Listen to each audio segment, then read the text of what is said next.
সন্ত্রাসী ইরা গোপনে সূর্যের চেম্বারে ঢুকে পেন ড্রাইভ চুরি করতে গেলে ভিক্টর সন্ত্রাসী ইরাকে হাতে নাতে ধরে প্রমাণ সহ ইরার আসল মুখোশটা খুলে দিল দীপার সামনে। হ্যাঁ বন্ধুরা, আমরা এমনটাই দেখতে পাবো অনুরাগের ছোঁয়া ধারাবাহিকের আগামী পর্বগুলোতে। ইরা পেন ড্রাইভ খুঁজতে সূর্যের স্ত্রীর দাবি নিয়ে সেনগুপ্ত বাড়িতে হাজির হয়। ইরাকে দেখে অবাক হয়ে যায় সবাই। ইরা সূর্যের সামনে এলে সূর্য ইরাকে দেখে প্রচন্ড ভয় পেয়ে যায়। সূর্যের মনে পড়তে থাকে ইরা কিভাবে সন্ত্রাসীদের সাথে হাত মিলিয়ে তাকে মারধর করেছিল। সূর্যের খুব কষ্ট হয়। সূর্য ভয় পেয়ে দীপাকে আঁকড়ে ধরে, আর সূর্যকে এভাবে ভয় পেতে দেখে দীপার মনে সন্দেহ হয়। এরপর সেনগুপ্ত বাড়ির সবাই ইরাকে বাড়ি থেকে ঘাড় ধাক্কা দিয়ে বের করে দিতে চাইলেও দীপা বলে না, ইরা কোথাও যাবে না, ও এখানেই থাকবে। ও চলে গেলে আমরা সত্যিটা জানবো কি করে ডাক্তারবাবুর সাথে কি ঘটেছে। এরপর ইরা তার মিথ্যে নাটক শুরু করে, আর ইরার মিথ্যে নাটকে দীপার মনে সন্দেহ হয়।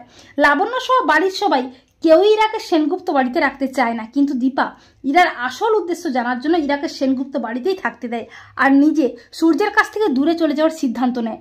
কিন্তু সূর্য এসে ইরাকে দেখে আবারও চিৎকার শুরু করে, প্রচন্ড ভয় পেয়ে যায়। সূর্য বলে ওকে এখান থেকে চলে যেতে বলো। তখন দীপার মনে সন্দেহ আরও বাড়তেই থাকে।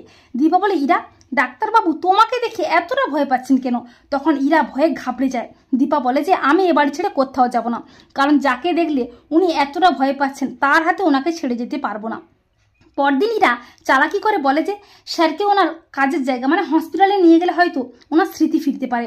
আর বাড়ির সবাইও ইরার কথায় রাজি হয়ে সূর্যকে নিয়ে যায় হসপিটালে। এরপর সবাই যখন ব্যস্ত থাকে তখন ইরা সূর্যের চেম্বারে ঢুকে পেন ড্রাইভ খুঁজতে থাকে তন্ন তন্ন করে। আর ঠিক তখনই ভিক্টরও চলে আসে। ভিক্টর ইরার হাতটা চেপে ধরে আর বলে, সন্ত্রাসী ছদ্মবেশী ইরা, তুমি ধরা পড়ে গেছো। আজকে সবার সামনে তোমার মুখোশ আমি খুলবই। এরপর সেখানে দীপা হাজির হয়। দীপা ইরা ও ভিক্টরকে একসাথে দেখে চমকে যায়। দীপা বলে, ইরা তুমি এখানে কেন? ইরা প্রচন্ড ভয় পেয়ে যায়। তখন ভিক্টর বলে, বৌদিমণি উনি আসলে পেন ড্রাইভ খুঁজতেই এখানে এসেছিল। দীপা বলে, ভিক্টর তুমি এসব কি বলছো? তখন ভিক্টর বলে, হ্যাঁ উনি আসলে একজন সন্ত্রাসী, পেন ড্রাইভ খুঁজতেই এখানে এসেছে ছদ্মবেশী, আমার কাছে প্রমাণও আছে।